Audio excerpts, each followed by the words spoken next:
안녕하십니까. 탭스의 신 김태입니다. 오늘은 이제 많은 학생들이 저희한테 질문하는 내용들을 이렇게 답변하는 시간으로 구성해 봤는데요. 학생이 그래서 이제 저한테 이제 성적표를 이렇게 보내왔고, 아마 825점을 받은 학생이에요. 가지고 이제 정확하게 질문이 이제 900점 이상을 목표로 공부하려면 리스닝은 어떻게 점수를 올려야 할까요? 라는 질문을 해주셨습니다. 가지고 이제 제 생각에는 이제 진짜 좋은 선생님과 좋은 강사들은 이제 질문을 듣고 이제 그 질문에 대한 대답을 해주는 것도 방법이 있겠지만, 사실은 이제 여러 가지 입장에서 질문이 잘못됐다는 점을 한번 지적을 하고 넘어가고 싶네요. 그러니까 물론 이 학생의 점수가 이제 LC가 333점밖에 안 나와서 좀 의아했어요. 그러니까 333점이 왜 330점이 나왔나 하고 봤더니 이제 부분 점수로 봤더니 리스닝이 파트 1, 파트 2, 파트 3, 파트 4 이렇게 퍼센트가 나왔죠. 그래서 보면은 이제 이런 점수를 봤었을 때 여기서 한 3개 틀린 거고 하나 틀린 거고 그다음 하나나 2개 틀렸을 가능성이 굉장히 높아요. 그래서 요 정도쯤 틀려가지고 점수가 333점이 나왔는데, 그래서 이런 측면에 대해서 오늘은 이제 여러분께 3가지를 말씀을 드리려고 합니다.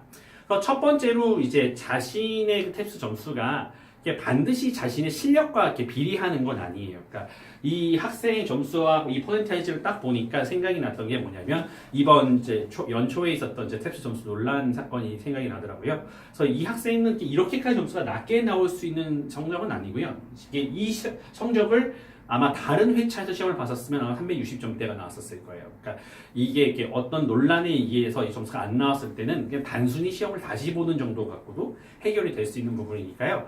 그러니까 탭스 시험을 이제 꾸준히 보고 계속 봐서 대박단이 나오기를 기다리는 게 뒤로 제일 좀 중요한 거라고 생각이 듭니다.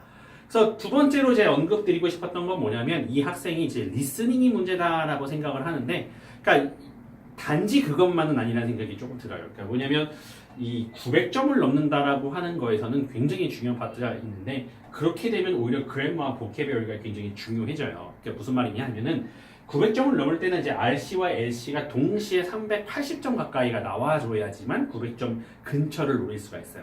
근데 만약에 380, 380을 받았다 하더라도 이 학생이 만약 61과 71과 63을 유지하면은 여러분께서 얼추 계산을 더 보여줘도 이게 900점이 안 되죠.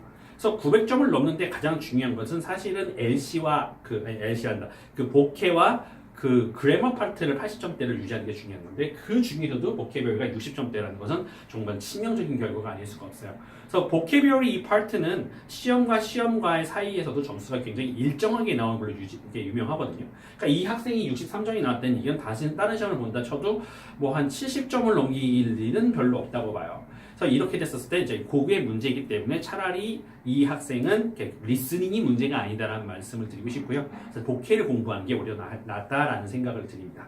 그래서 마지막으로 이제 보케를 공부하는 방법에 대해서 얘기하는 건데요. 저는 항상 여러분의 말씀드리고 싶은 건, 이제 보케 공부는 항상 RC를 하면서 하세요라고 얘기를 하지 않습니까? 근데 이 학생의 경우를 같이 보면은 LC의 파트 4가 96%니까 이제 한마디로 다 맞는다는 얘기고, 이 시험에서, 그러니까 이 회차에서 362점은 문제 하나 틀린 거예요. 그러니까 문제를 하나 틀린 상황에서 이 문제를 하나도 안 틀리겠다고 공부하는 것보다는 차라리 RC와 LC에서는 이 정도쯤이면 만족한다는 생각으로 시험 보기 바로 직전까지는 감만 유지를 하고요. 이 학생은 차라리 그 단어장을 공부하는 게 오히려 더 이 학생한테 더 좋을 수 있어요. 근데 단어장을 공부하는 거가 과연 단어로 공부하는 가장 효율적인 방법이냐는 건데, 그건 사실은 저는 이제 동의할 수 없고요.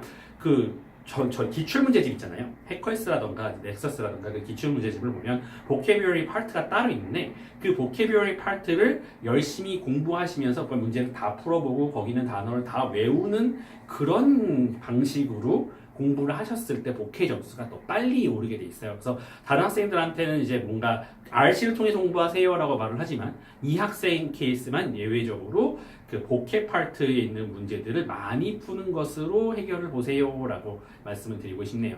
아시겠죠? 그래서 또 가장 중요한 거는 이제 파트 1과 3를 공부하는 데 있어서는 보케 파트 1 파트를 공부하는 게 가장 효과적이니까요. 이 학생께서는 그 보케 파트를 실전으로 연습 문제를 푸세요. 그러니까 이렇게 단어장을 많이 보는 건 너무 어려운 문제니까요. 그래서 여러분도 이제 이렇게 탭스에 관련된 실질적인 고민이라든가 이런 게 있으면 저한테 보내주시거나 댓글에 남겨주시면 이렇게 많은 학생들이 공감할 수 있겠다라고 하는 내용을 통해서 이렇게 화면으로 대답을 드릴 시간 가지니까요. 많은 참여 부탁드립니다. 감사합니다.